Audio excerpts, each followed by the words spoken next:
অন্তত 5টা ঘটনা এমন দেখা গেল যেখানে এশিয়ার হাতির দল, মানে আলাদা আলাদা হাতির দল, তাদের সদ্য মৃত বাচ্চা হাতিকে বহুদূর বয়ে নিয়ে গিয়ে গর্তে রেখে তার উপর আবার মাটি ফেলে তাকে আনুষ্ঠানিকভাবে সমাধিস্থ করলো। গর্তগুলো আগে মানুষের খোঁড়া, হয়তো চা বাগানে জলসেচের জন্য খুঁড়ে রেখেছিল, কিন্তু সেই গর্তে রেখে তার উপর মাটি ফেলে এবং একটা নির্দিষ্ট অবস্থানে রেখে এই 5টা ক্ষেত্রেই দেখা গেছে শাবকগুলোকে চিৎ করে রাখা হয়েছে, অর্থাৎ মাথাটা যাতে মাটির মধ্যে থাকে তার ব্যবস্থা করা হয়েছে। হয়তো অন্য কোনো জন্তু এসে মাথাটা যাতে খেয়ে না নেয়, কামড়ে না দেয়, সেটা নিশ্চিত করার জন্য। এবং অন্তত একটা ক্ষেত্রে দেখা গেল যে সমাধিস্থ করার পর অনেক হাতি ওই সমাধিটা ঘিরে অনেকক্ষণ ধরে দাঁড়িয়ে অনেক একটা চিৎকার মতন করলো, হয়তো একটা আর্তনাদ, হয়তো একটা শোকগাথা। গবেষকরা এতে একটু অবাক হয়েছেন।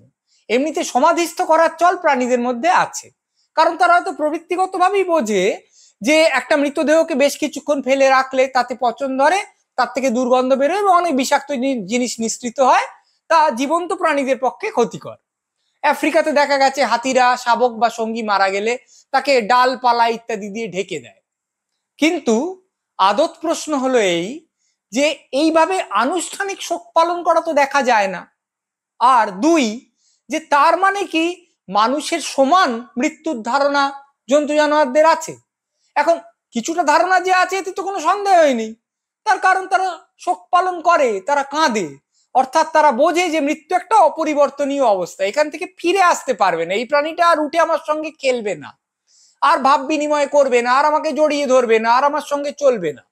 ডলফিনরা, শিম্পাঞ্জিরা, হাতিরা রীতিমতো বোঝে। হাতিদের ক্ষেত্রে দেখা গেছে এমনকি নিজের গোষ্ঠীর নয়, এমন হাতি মরে পড়ে আছে, তারা কিছুক্ষণ সেইটার দিকে তাকিয়ে একটু স্পর্শ করে, একটু ঠেলে মারা গেছে কিনা নিশ্চিত হওয়ার জন্য, এবং যখন নিশ্চিত হয় তখন সস্নেহে হয়তো সেটা সেই মৃতদেহটার গায়ে সুর বুলিয়ে দেয় বা একটা পা বুলিয়ে দেয়। অনেক ক্ষেত্রে দেখা গেছে যে সঙ্গী মারা গেছে, তার মৃতদেহটা এখানে ছিল, এখন কঙ্কাল হয়ে গেছে, সেই হাড়ে গিয়ে একটা হাতি সুর বুলিয়ে দিচ্ছে।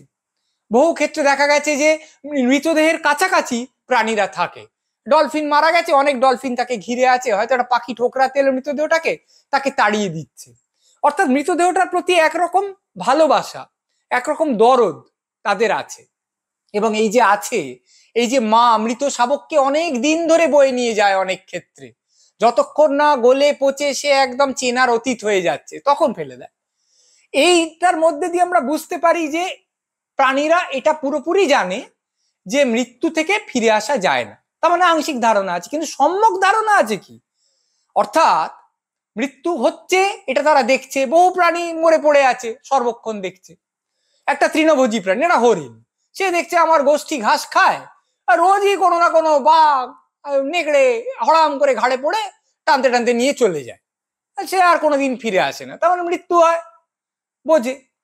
কিন্তু এইটা কি বোঝে যে যদি বাঘ ঘাড়ে এসে নাও পড়ে, যদি ভূমিকম্প নাও হয়, যদি অসুখ না ঘটে, যদি কোনোভাবে কেউ আহত নাও হয়, তবু যেহেতু সে জীবিত, সেহেতু একদিন না একদিন তার অবসান অবধারিত, এবং সে নিজেও একদিন মরে যাবেই, তার সঙ্গী মরে যাচ্ছে, তার শাবক মরে যাচ্ছে, সে নিজেও একদিন মরে যাবে। এইটা কি বোঝে আমরা জানি না। একটা মানুষের বাচ্চা কি করে বোঝে?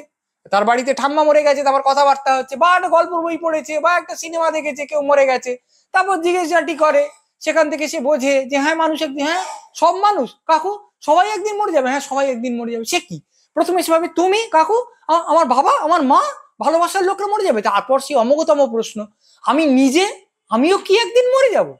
আমারও কি একদিন শেষ আছে? তারপর সে যখন জানতে পারে হ্যাঁ, তখন ছটফট করে।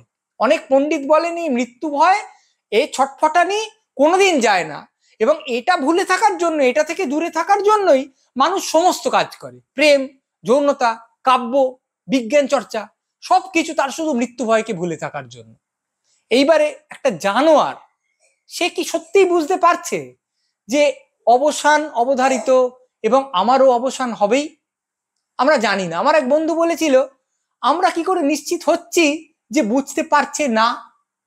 আমি দুঃখ প্রকাশ করছে বলে, প্রদর্শনী আছে বলে বুঝতে পারছি যে মৃত্যুর বেদনাটা তার মধ্যে অনুভূত হয়।